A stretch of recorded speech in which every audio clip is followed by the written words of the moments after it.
Believe it or not, in scripture, in biblical scripture, there's actually a law that says that you're required to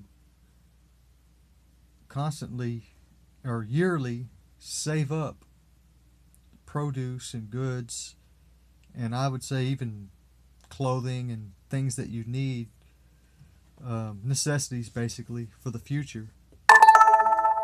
You're required to save up a year in advance to where every year that you gather food and crops and all the produce that you produce and all the clothes and all the goods you produce are not to be used right then. They're all to be saved up for the future, to where individuals or even society as a whole has a extra year at all times in storage. So, it's like a cushion or, emergency provisions and products. And this is basically what prepping is. Instead, well, you've got preppers that want 30-year stocks, which isn't realistic but for a very small minority. And I don't see any benefit in it, personally. But this year advance of stocks, I mean, if every single person had a year's worth of supplies at all times in storage, yearly, then I think it would solve most of the world's problems, really. I mean, they would always have that cushion. If, you had a bad year, well, you had plenty in stock, so you can always put everybody on rations. And of course, also, it wasn't a meager amount of stocks that they put up. It was an abundance to where if there was a bad year, you weren't going to starve. But it was a requirement to where you had a constant year's worth of surplus for everybody. It's basically, it's just a form of prepping. Uh, of course, every 6 years, on the sixth year, they would gather in a lot more for like 2 or 3 years and stock it so the seventh year everybody could have a year of rest where nobody worked pretty much. They just, bare minimum labor, and everybody just, you know, spent time with families and relaxed and waited for the next year, and they just lived off what they stored up on the sixth year. It can all be found in the old Mosaic laws. If you look up uh, the sabbatical years, it's all there.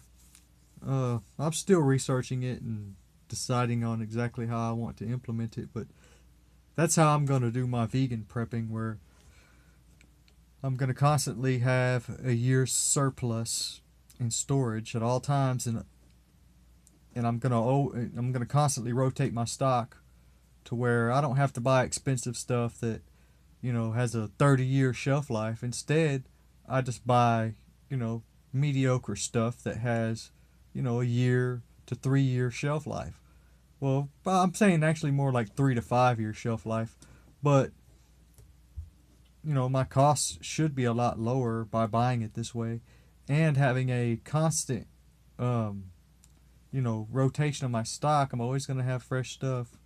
Plus, it forces me, if I'm going to be producing my own goods, which is ideal prepping, that you produce your own fruits and vegetables, whatever you can, afford to produce.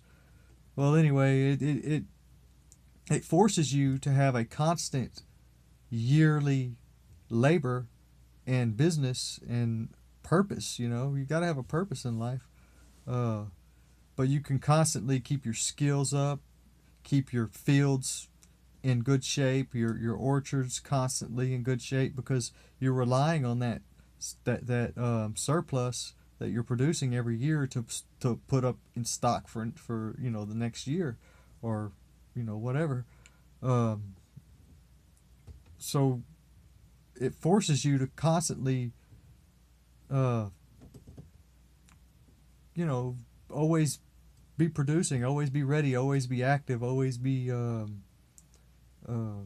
fruitful. I mean, it gives you a purpose in life, and you don't lose those skills. You know, you don't forget how to grow crops properly, and you don't forget all the little details. And I can't see a better purpose in life. You know, I mean, what are you gonna do? Buy 30 years worth of food that's gonna sit for 30 years on a shelf and just sit back and eat for 30 years? I mean, you know, and not do nothing.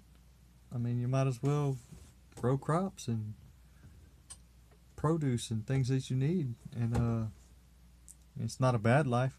Even if you just did it on the side part time, you know, like an after work thing and a weekend thing. I mean, there's nothing wrong with having a bunch of fruit trees in your yard and maybe a little garden, you know. You know, even if it's just supplemental, you know, it's always a good thing to have fresh produce on hand and all your extra stuff you can store up.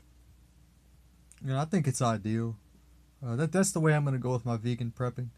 I've researched the sabbatical tithes or the sabbatical years and all that enough to I see the value in it and the reasoning behind it.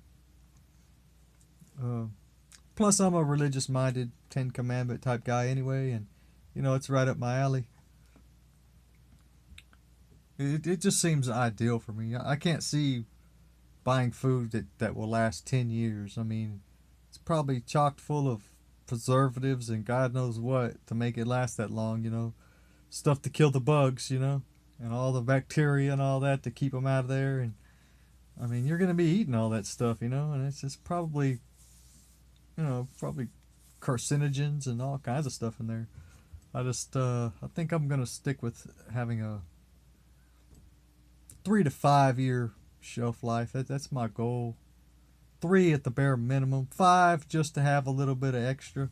But that's going to be my goal. And I think dehydrated foods is the way I'm going to go.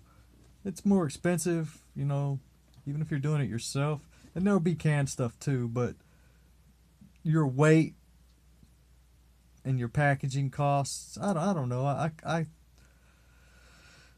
I'm leaning towards dehydrated. I like the dehydration for some reason. It just seems like the best way to store stuff without the preservatives and all the chemicals and stuff. And you know, I love pickles though, and I love pickled foods, so that'll definitely be in there. I'm not sure about canning stuff with sugar.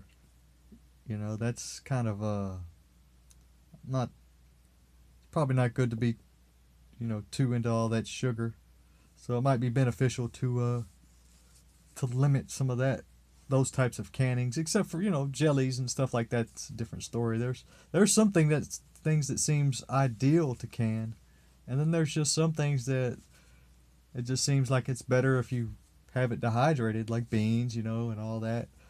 Beans and rices and grains and you know even chopped potatoes you can dehydrate and carrots and all that stuff, you know, and you know it's gonna have a smaller shelf space that it'll take up because it's not in some big jars. Uh, the bad part maybe, you know, it costs a little more to dehydrate it. Plus you might have a little bit of nutrition loss. Um, Plus, you can reuse the cans. I mean, every year that you eat your surplus that was leftovers from the year before or whatever, those cans just get recleaned and reused. So that's actually ideal too. Of course, I was going to go the way of those big buckets, like 5 gallon buckets that I could just put all my dehydrated stuff in and seal them, and then I could reuse those too. So you know, reusing your your jugs and your pots. I mean, your jugs and your all your storage containers every year is ideal. You know, nobody wants to spend a bunch of money for nothing. You know, I think that's the route I'm gonna go. And it's not necessarily it, all in all, it seems like my best option.